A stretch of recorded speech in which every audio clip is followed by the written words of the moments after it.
Pricing decision of a firm largely depends on elasticity of demand.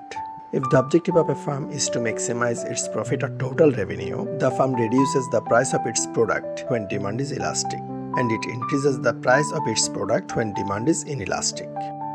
Let us see why a firm acts like this. We know the main objective of a firm is to maximize its sales revenue or profit. Again, profit is the revenue over cost. That is, profit equals total revenue minus total cost. Remaining the cost fixed, when a firm maximizes its total revenue, it means the firm maximizes its profit.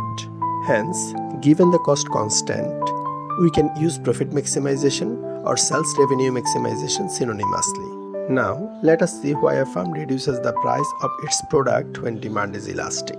We shall take help of total revenue, average revenue, and marginal revenue curves. As we know, total revenue curve is reverse U-shaped or concave under imperfect competition. In figure, total revenue is maximum at Q1 amount of output sold and reaches to zero at Q2 amount of output sold. Both Q1 and Q2 amount of quantity is shown in the lower panel of the figure. The average revenue curve starts with a positive intercept and ends at Q2 where it reaches to zero. Marginal revenue curve maintains the same intercept of average revenue, but it is 2 times steeper than average revenue curve and passes through Q1. At Q1, marginal revenue equals 0, where total revenue is maximum, and demand is unitary elastic at point C. Unitary elastic price is P1. Along the upper portion of the demand curve starting from M to C, demand is elastic.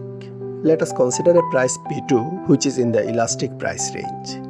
At P2, quantity sold is Q2, and at Q2 in the upper panel, total revenue earned is Tier 2. Now if price falls from P2 to P3, amount of quantity sold is increased from Q2 to Q3.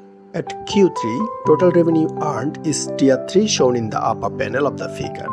Clearly, if price falls from P2 to P3, amount of quantity sold is increased from Q2 to Q3 and total revenue increases from Tier 2 to Tier 3.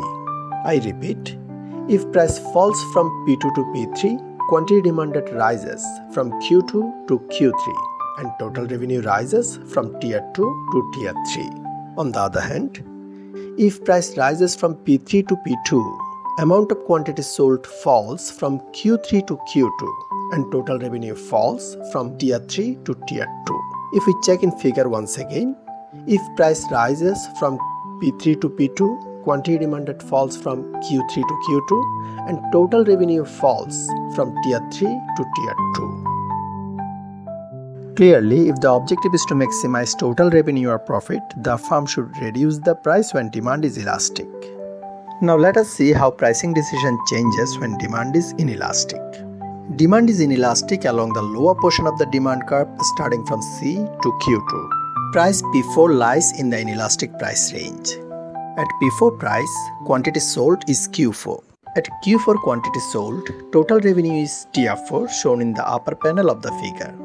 If price falls from P4 to P5, quantity demanded increases from Q4 to Q5, at which total revenue is Tier 5.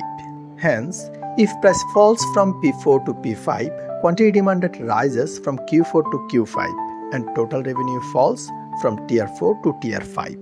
In figure, if price falls from P4 to P5, quantity demanded rises from Q4 to Q5 and total revenue falls from Tier 4 to Tier 5. If we reverse the situation, that is, if price rises from P5 to P4, quantity demanded falls from Q5 to Q4 and total revenue rises from Tier 5 to Tier 4. I repeat, if price rises from P5 to P4, quantity demanded falls from Q5 to Q4 and total revenue rises from Tier 5 to Tier 4. Clearly, if the objective is to maximize total revenue or profit, the firm should increase the price when demand is inelastic.